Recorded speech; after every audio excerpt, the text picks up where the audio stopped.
Welcome back to Tech Tuesday with me, your host Yusuf Farah. It is now time to talk matters technology. Now get this. By clicking join, you have agreed to the terms of services is a phrase that almost every application user is familiar with. But what exactly is it that we are agreeing to? Or do we even take time to read the terms of services? Or like any other person, we just go ahead and agree to that and complain later? On Tech Tuesday today, we want to ask, how safe is your data? And what are the corrective measures that can be put in place? In studio with me is Franklin Asoyo, who is Mr. Jaquat, and also a drone inventor. A very warm welcome to you. We have Josek Mayaka, a software engineer, and Brian Mao, lead cybersecurity division at Centum. Yes. Good morning, guys. Good morning. Welcome. Yeah. So you've had, we all use applications, and majority of the time when we are going through the process of downloading and installing it, we usually go through that phrase that says, by clicking, you have agreed to the terms of services. Have you ever read the terms of services? Yeah, sure, a couple of times, but I tend to pass through it in a rush most of the times. On a scale of 1 to 10, how many times have you? Probably 2. Probably 2. Yeah. Josek, being a software engineer, Yes. I expect a better answer from me. Okay, previously, before I was actually being enlightened on software security and stuff, I was not keen on reading those terms and conditions. Okay. But as I came to realize later that it is good to actually read every detail and take caution in everything that you do. So any moment I install an application, I have to go through, make sure that I don't install a malware in my system. 100% sure. Yeah. Even if it is like very lengthy. Lengthy, I have to read actually. I have to get what it does on my system. Okay. Yes. Brian, lead security at Centum. Yeah, I'd be very honest.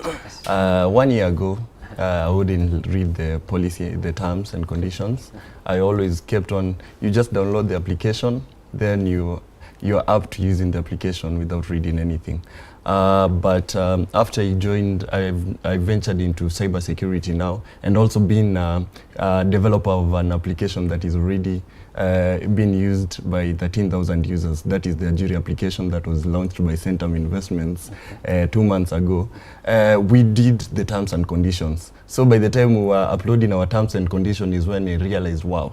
So in every application or software that is developed, there are terms and conditions, and you ought to read them so as to know what each and every term and condition entails. So now from that time, I started reading the terms and conditions. So before that, no reading. No reading. But no now reading. that we have an app, thanks Yes. to you, Yes. we have to read. Yes. No matter how. Is yours lengthy, the terms and conditions? No, ours are not lengthy. They're just straight to forward because, it's an application that is connecting employers to employees and vice versa. So it's just straightforward. Okay, Yeah. let's talk about the reading culture Yes. of Kenyans. Yeah. We people, we don't read much. So do you feel like we've adopted this non-reading culture where we just don't read, we just go ahead and download application so long as they work for us, Frank? Pretty much, yeah. Because we never saw our parents reading any user agreement or something. We never saw our teachers doing it. So we probably assume that they're the same things, probably that replicate over and over throughout various applications. We think the user agreements are the same, so we tend to neglect the security effect that they may bring when we install those applications. So probably we don't read a lot, and yeah, that's just it. You're blaming your parents? No, not my parents necessarily, but probably the whole system. I don't know who's to blame, sincerely. Okay. What about you, Josek? I think it's a culture it's kind of a disease that people have. A disease? Because people have adopted it in a way that maybe they're in a rush every time they're installing an application. They seem to not have time to actually go through and know what the application does. So something people have just adopted and they're getting used to. They just install an application, then they use it. So if you send me an application, for example, we share maybe on my phone, simply because you have it, I just think and trust that it's a good application. I just install it and I start using it. Maybe at the end of the day, that application is doing some malicious actions in the background, then doing some harm in my application or my phone. So it's kind of a way we need to teach people and take these things serious. Cybersecurity is a serious issue. So people should now start taking this serious, because it's going to cause it cause harm to their lives. Cybersecurity, an attack can cause even a physical harm to you. So Okay. people need to take this very serious and actually read terms and conditions before using an application. Okay. Yes. Brian Moore. Yes, actually, I developed the reading culture 2 years ago, and at least I've developed a culture. At least every month I read at least 3 books, and it's because reading is a special culture. Because for someone to write something, that means this is someone who was composed and yet to articulate the best words to use in a sentence, and is trying to pass some sort of wisdom. So I love reading a lot, and it's through reading. There's always that story that was told of a man when the father was dying, he left him a book, actually a spiritual book to read. And in the book, he put a check, which was around 1 billion USD. And he left it passed it on to the firstborn of the family. And this guy he was very disappointed once he received this book from the father.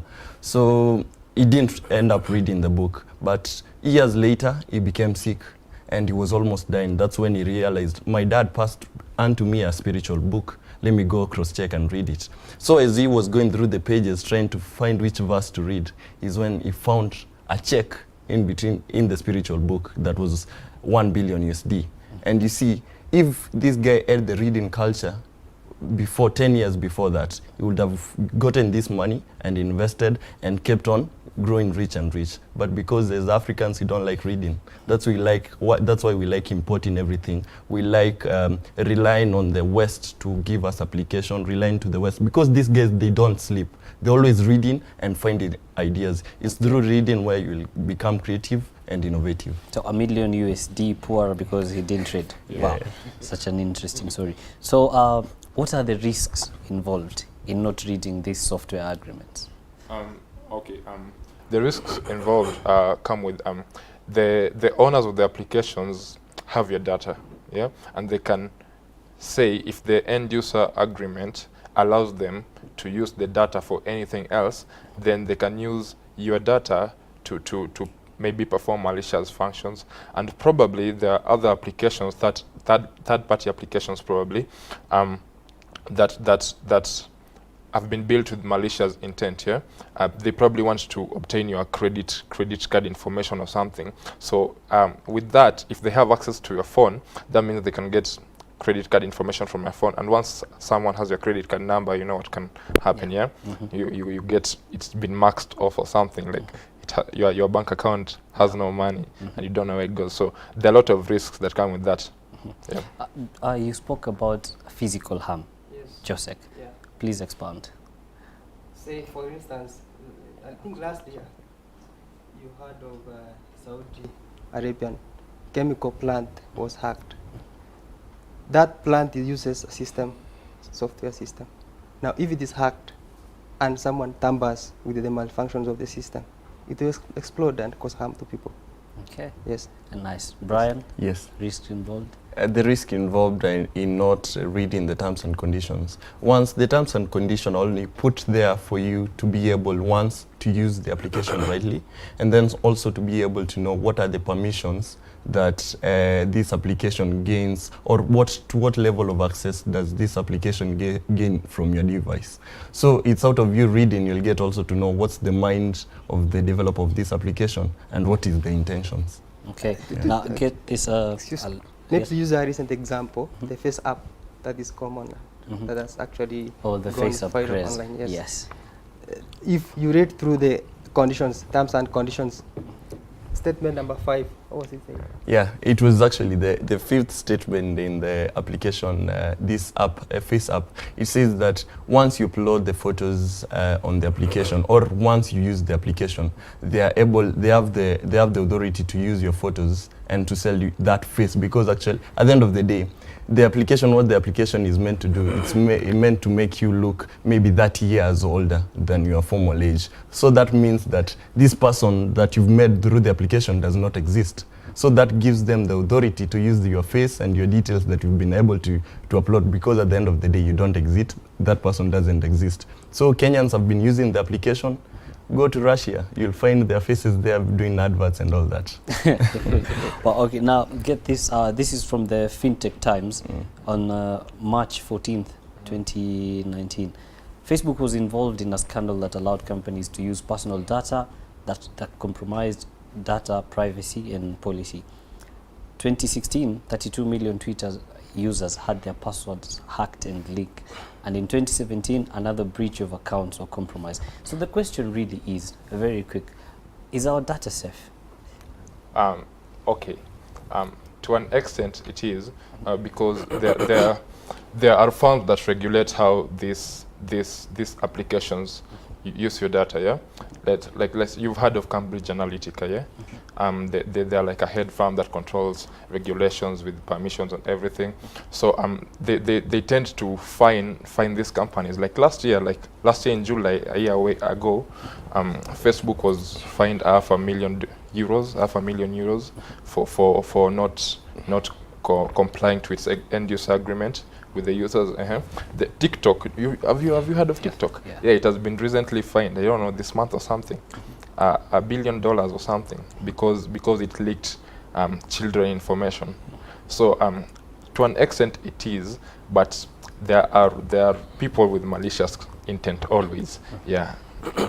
So Frank says that it is safe to an extent, but people have malicious issues. So we're going to take a quick short break, but when we come back, we'll still dwell on how safe our data really is out there. Remember to engage us on our Facebook, Instagram, and Twitter. That is at Horizon TV Kenya. And when we come back, we're going to talk about the safety and corrective measures that will be put in place. This is Tech Tuesday with your host, Yusufar. Don't go too far.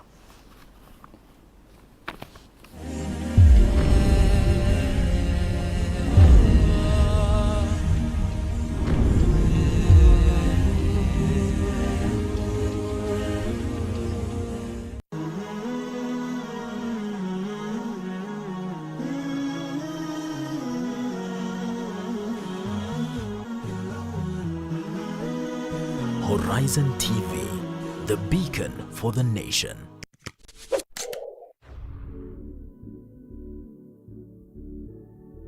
Am I too young to marry at 17? You're not too young to marry at 17 if you will be ready to hold the responsibility. And I remember I answered a similar question in the previous episode, and I said that what is important in a marriage is that somebody should have attained the age of puberty. At 17, you have attained the age of puberty. But again, I remember also I cautioned, at 17, are you ready to hold a marriage plus the responsibilities that come with it? So it is not just to marry and think it's just fun to marry, but if you are able, it is good. 1, 2, if you are marrying because you don't want to get into zina, the more better. So yes, you can marry at the age of 17. There is nothing wrong with that. You've already attained the age of puberty. In Allah knows best.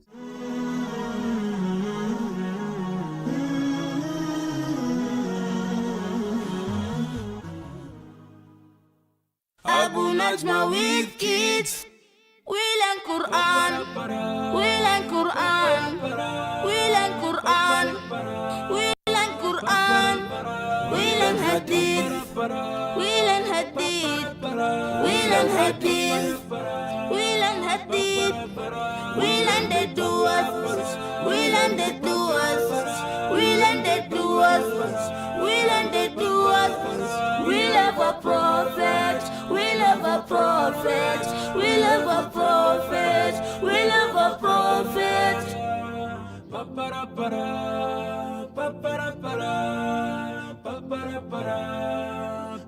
Abu Najma with kids.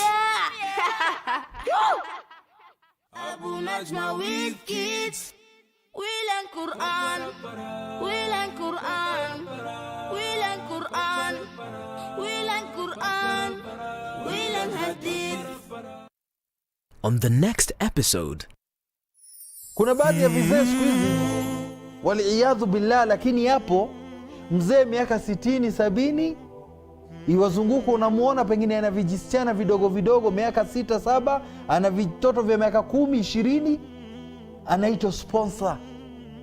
Mzee ana mvi, amekuja amevaa michain, ana chain za bling bling, amevaa vitu huku, mzee ametoboa kipuli.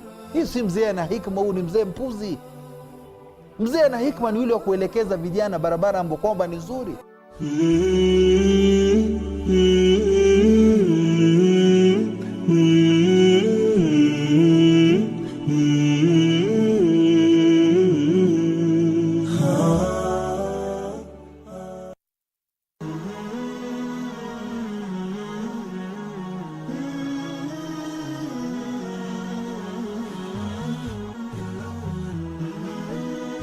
Horizon TV, the beacon for the nation.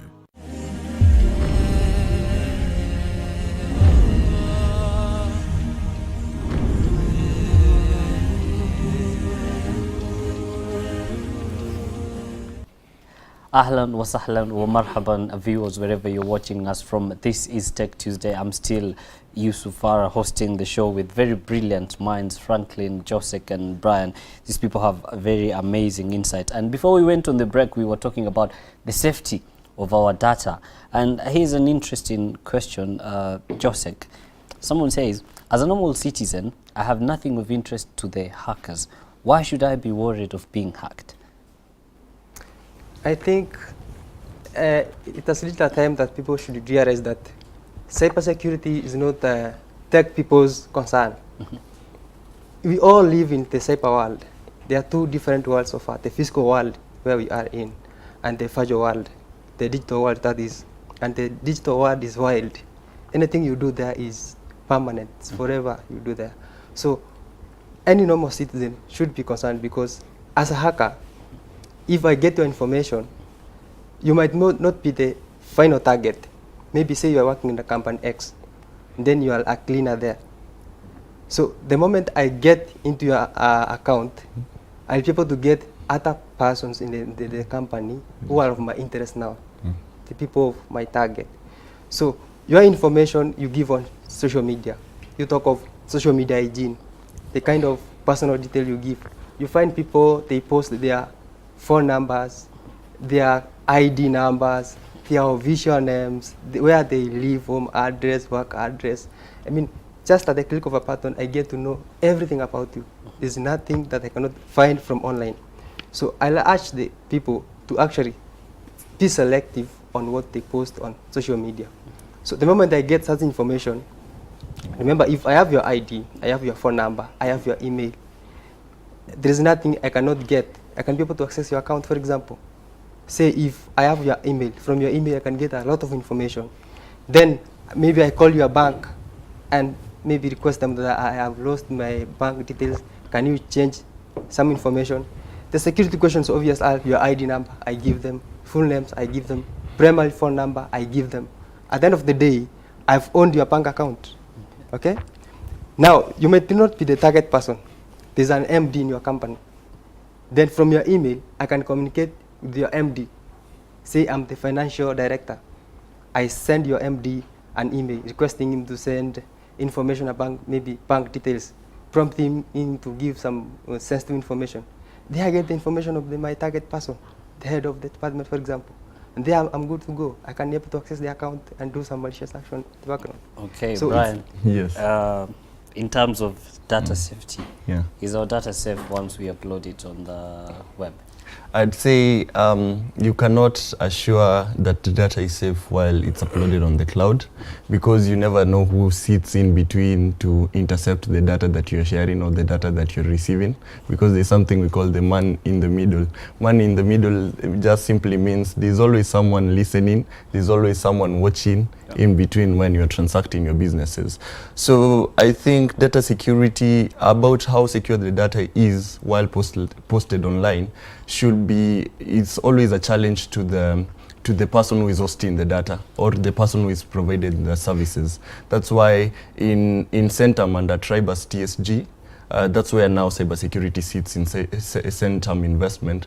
We offer these solutions to be able to help companies to secure their data, because at the end of the day, if data is lost, it's not the clients who are in greater loss, but it's the businesses that are running, because they are going to lose clients. For example, if Facebook is hacked and their data is not saved and it ends up getting to malicious people, Facebook will lose clients, and that way they will lose, they will lose even credibility.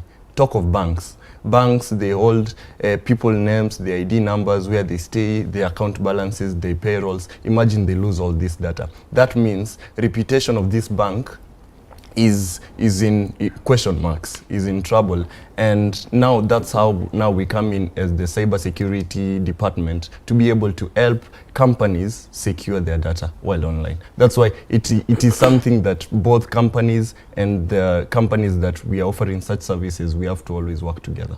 Okay, Franklin, Yeah, sure. corrective measures that can be taken to curb this. Simple, just avoid oversharing information. Avoid using poor passwords. I don't know, using your year of birth as a password, or your phone number probably. That's by the way like the most common. Yeah, the most common probably. Yeah. If I want your email, probably it's frankasoyo1994@gmail. You've already given your date of birth in there. Yeah.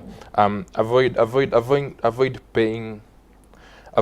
paying using your credit cards in outlets, specifically in drink outlets and stuff, because the staff working there can have access to the cards, and these people sell cards. Actually, they sell card numbers to people who in turn hack your accounts.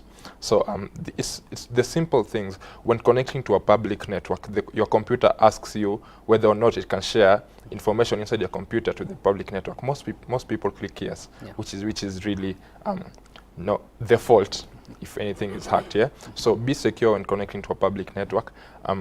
Just things like those simple corrective measures. Okay, Josek, more corrective measures.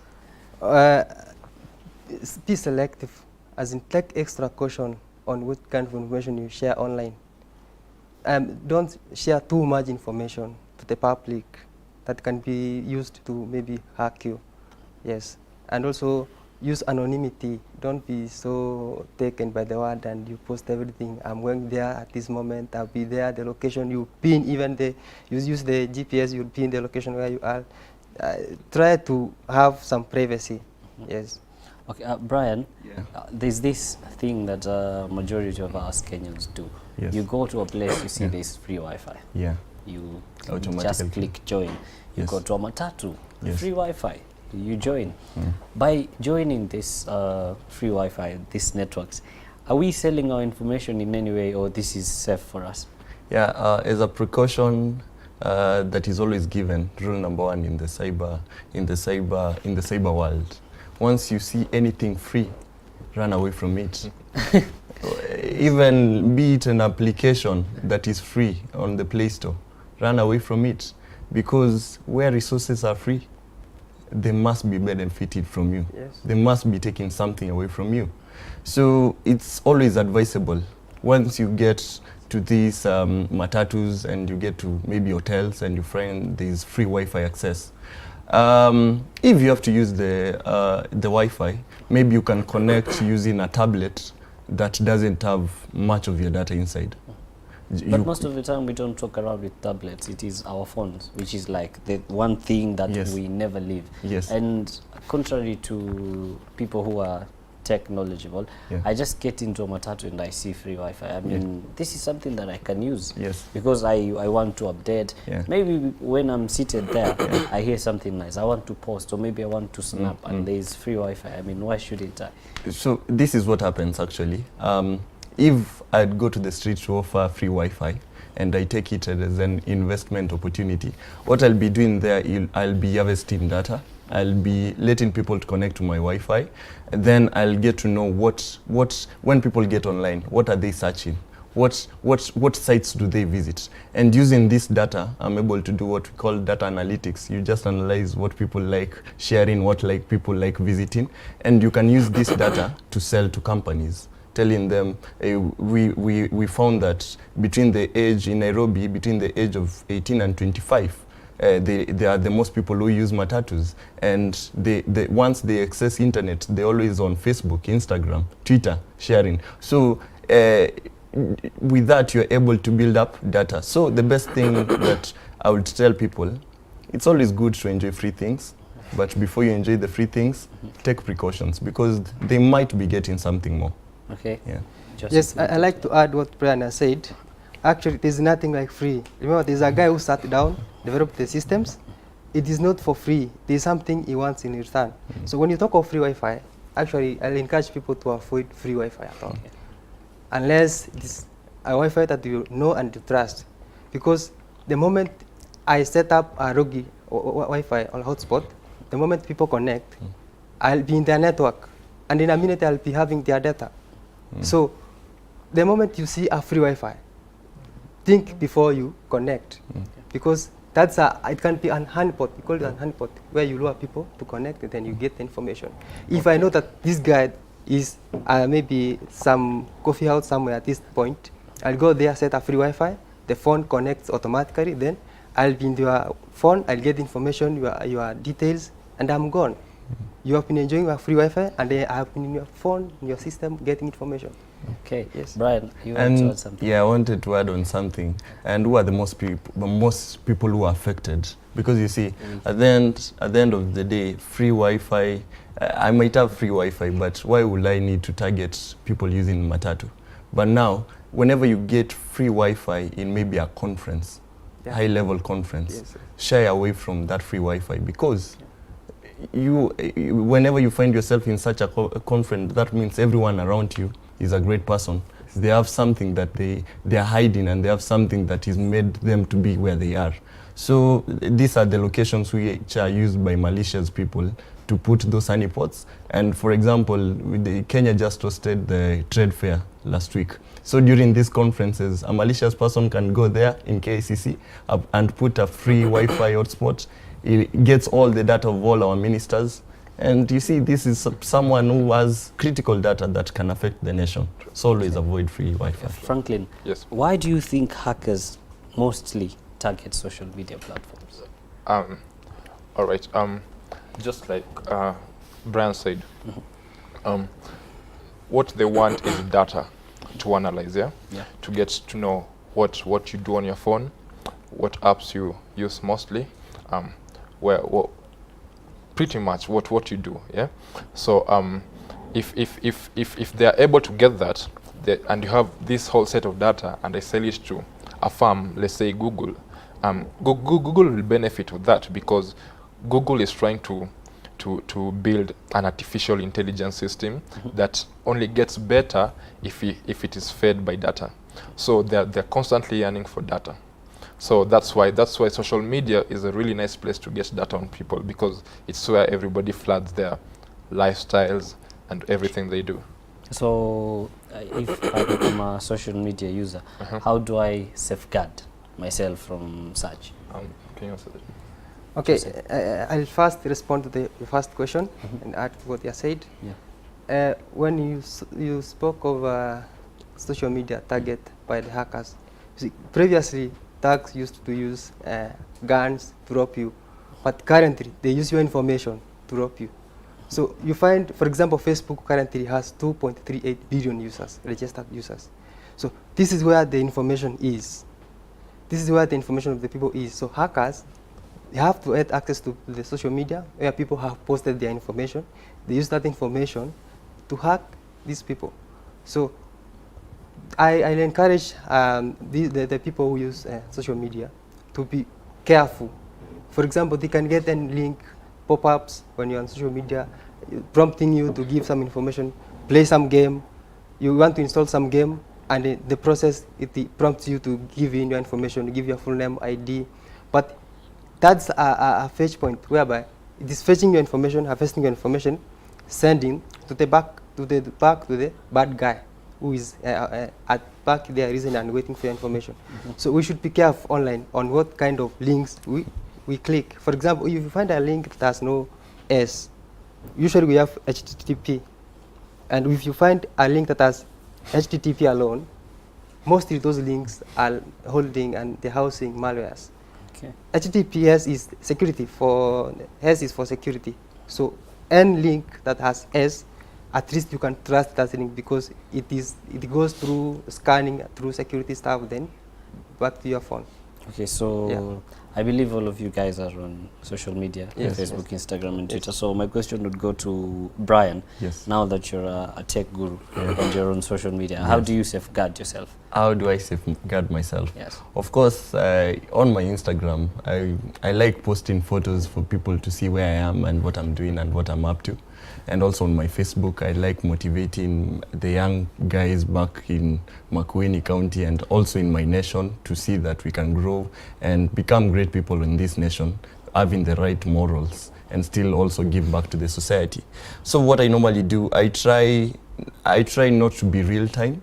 Real time, I mean that if today I'm in Horizon TV and it's in Jamia Mosque, or let's say today I'm in Mombasa and I've gone there for dinner, I'll take good photos, but I will not post the photos then. I'll post the photos after I'm back in Nairobi. And that time, even I can get time and go through books and find the best caption that will motivate people. I go to a book, I read a good caption, then I use that as a caption on my photo and I upload. So I tried my best not to be real time. Also about the WhatsApp stories. Also I try the best I can not to disclose, even if I'm sharing anything on my WhatsApp status, I try the best not to disclose my exact location because you never know who is watching, who is having a bad intention against you, because as much as you have people who like you, there are also people who hate you, and there are also people who want to do other things that you might never think of. So always be discreet and always just don't share everything on social media. And then also you see people like in Facebook, after you engaged with someone, you're married to someone, you see people even going to the extent of declaring on Facebook, I'm now in a relationship with so and so. Try avoid that as much as possible because you never know. Today you might not be great, but no one knows what the future holds for anyone. Tomorrow you might be great and you might be, they might use this information to get even. Always try to be as discreet as possible. Okay, we're gonna come back to you. So your safety is key. Whatever it is that you're posting, you had the advice from Brian Mao. We're going to take another quick short break, but when we come back, this guy, Franklin, has invented a drone. We're going to take a look at that and the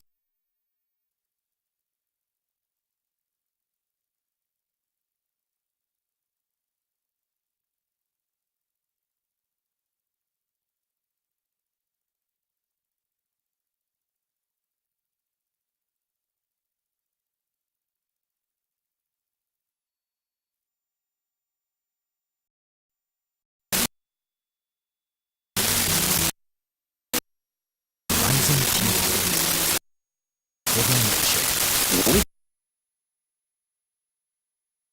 Human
Quote of the day. Imam Malik bin Anas said, I am but a man. I make mistakes sometimes, and I am correct sometimes. So examine my opinions and accept anything that agrees with the book and sunnah, and leave anything that does not agree with the book and sunnah.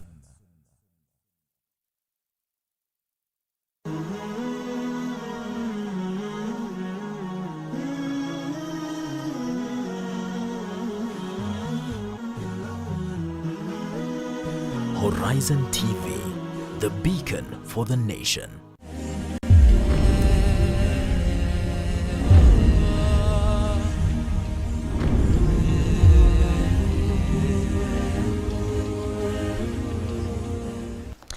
Welcome back to Tech Tuesday. We are still discussing matters technology with these brilliant tech gurus, Franklin, Josek, and Brian. So without wasting time, I'll just go directly to you, Josek. Are there technical ways that I can safeguard my information on social media? Social media? Yes. So first of all, I like to encourage people to actually ensure that they have the basic measures to protect their gadgets. Yep. Ensure you have an antivirus. You find people installing more than one antivirus. One is enough. The one that came with your gadget, just need to update it. So that's the first step. Then second, take extra caution on which platform you visit, on which link you click, and pop-up menus and stuff. Be careful. Some might be malwares which you want to install on your machine and then cause harm. Then I'll urge the people to be careful on which information they post online. Have a secondary phone number. Have an email that does not have your sensitive information, that is just for social media. So even if that email lands in the hands of a bad guy, there's nothing good that can be of use to him. He can just find information that it cannot help him. So have an email, have a phone number that you can use on social media. When signing up, you use those credentials to sign up your email, your social media accounts, so that even if this guy gets that information, if I get this phone number, it's your secondary phone number, and you know as a user, this phone number is vulnerable. It is used in various sites that can be used for attack. So even if that guy tries to use that phone number, it is not even linked to your bank account and stuff. So it cannot help that person or that guy at the end of the day. Okay. Then you are good to go. You mentioned something very important, and maybe Brian, you can give an insight on this. Yeah. These pop-ups, Yes. whenever I'm visiting websites, for example, in my case, I'm checking a website and then I see pop-ups of ads. Maybe sometimes it takes me to betting sites. Is it something that we should be concerned about? Yeah, you should be concerned about the pop-ups, because once you click a pop-up, it will redirect you to another page. And you might notice when you are being redirected, the page might take some time to load. And for you to click, a malware can be attached. These pop-ups can be attached. A script might be attached to the pop-up. A script that maybe accesses some data from your phone and downloads it and sends it to another server, an independent server somewhere else. So by you clicking that, you might end up losing some data. So always avoid pop-ups. Okay, Google Ads, so we've had Franklin and we've had Joseph speaking. Now let's move on to Franklin. Franklin, you invented a drone. Innovated must be the right term. Yeah, because innovated. Yeah. Kindly walk me through what you were thinking and how you came about to making it. All right. I studied in Jomo Kenyatta University, JKUAT that is. Previously, there had been various attempts to build a drone, but they kind of all failed. So my main instinct was, why is this thing failing? Why aren't guys building drones that are actually flying? And it's not like it's something difficult. It's something that has been done before. So I just thought to myself, and why can't we do this? So I teamed up with some other two guys, and we decided to take up the project. So we decided to build a drone that probably apart from controlling it manually using a remote, you can give it GPS locations and let it fly on its own. Go to various GPS locations on its own, and then come back on its own. Interesting. Yeah. So what was the inspiration behind creating this drone? Sorry, innovating. Innovating. Yes. It's exciting, first of all. Okay. It really is exciting. It's a really huge challenge, and I do have huge challenges. But most of all, you know, when you're taking up a project, you have to look at how is it helping the society, probably economically, socially, and everything. So this is a really viable project in multi-diverse sectors of the economy, because it can be used in agriculture, in security, in even education, probably, in a lot of areas. Do you mind expounding agriculture, education? Let's say you have such a drone, a really huge one, and you have like a small farm, and you want to spray, and the farm has GPS locations, because the farm is on Earth, obviously. Yeah. So you can map locations on the farm, and just put the drone on, like just let it fly. It flies to those GPS locations, sprays fertilizers across the farm. It's faster, obviously, and then it does that all on its own, without being controlled. You don't even need to be there. Education. So education. It can be used to probably educate people, and further research.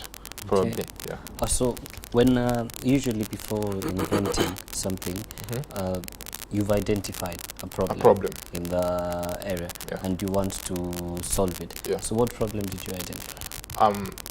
First of all, the purpose of making it autonomous, we call it autonomous because it is like guiding itself to the GPS locations, is that most drones, probably you need to control them, and you can't accurately control them. Yeah, like if you're controlling a drone, you probably hit an obstacle, but if you give it a precise GPS location, then it will go to that area, do whatever it is supposed to do at that location, then come back.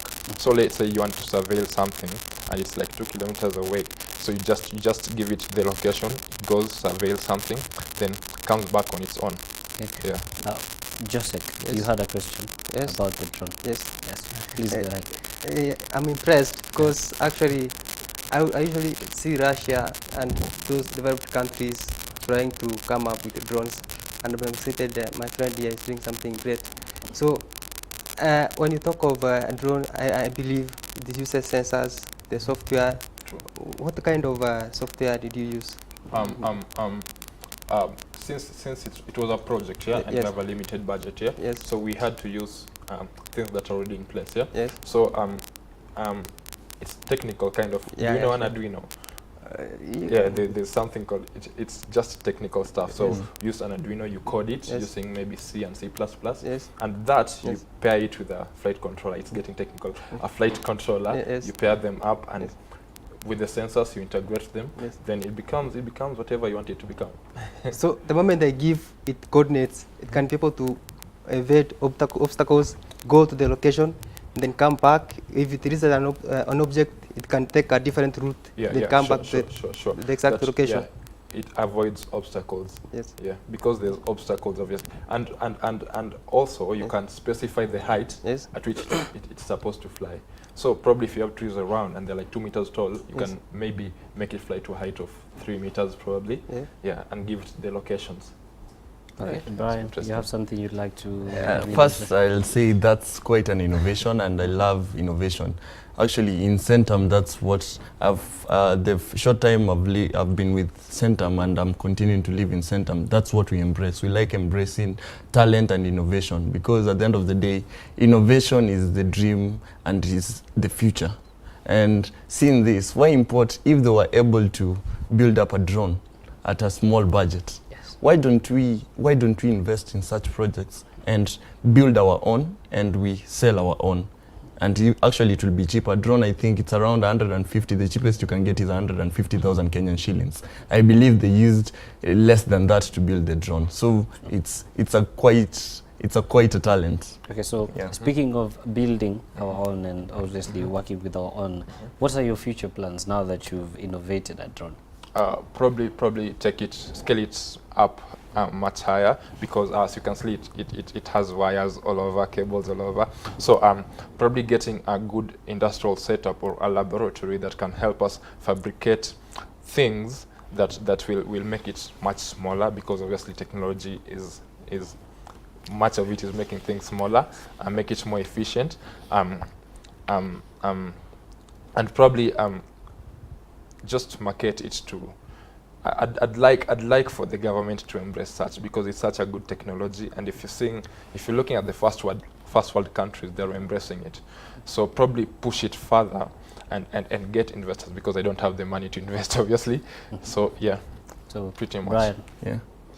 your last parting shot. Yes. To my last parting shot, first with the innovation that he has done. I've seen it work in Malaysia. Now, Malaysia, they've been able to cut off the traffic jams because they use the drones to do delivery of medicine and all that. So it's something I love to have a side chat with him after the show. And then also about back to cyber security. Cyber security, we need to make people be aware of the cyber threats that are there, because it's something that we are living with it, and we can no longer ignore it. So that's why in Centum Investment and at Tribus TSG, we offer the basic cyber security awareness. We make people aware of how critical is your data, and how dangerous is you to have your data just online, and what are the precautions that you need to take as a parent, as a kid, as a student, for you while accessing services online and the internet also. So the take home is we should be careful. Yes, you should be careful. Your take. So I'll first encourage my friend to continue, and then drones, it is the next thing. You cannot avoid it. Even Facebook actually is trying to make some, so that they can use them to access to the remote areas, take their network there where they cannot be able to install their boosters there. So we are saying that cybersecurity, again, it's a concern to every Kenyan, to everybody. Nobody is excluded. So we should all be careful on what we do. Yeah. So you've heard the man. Your data is your priority, so it should be a priority to safeguard it. Now, Alhamdulillah, we have come to the end of today's episode on Tech Tuesday. So if you have any story that you would like to share that is tech related, if you have any story that you'd like to share, you can share it through my social media, Facebook, YouTube, and Facebook, Instagram, and Twitter. It is running on your screens right now. So tomorrow, my colleague Rahma will be on the show with Chungu Chastara. Watch out for that. You don't want to miss that, by the way. From my producer, Isa, the director, and the technical team, and everyone here at Horizon TV, as always, it is not goodbye. It is till we meet again.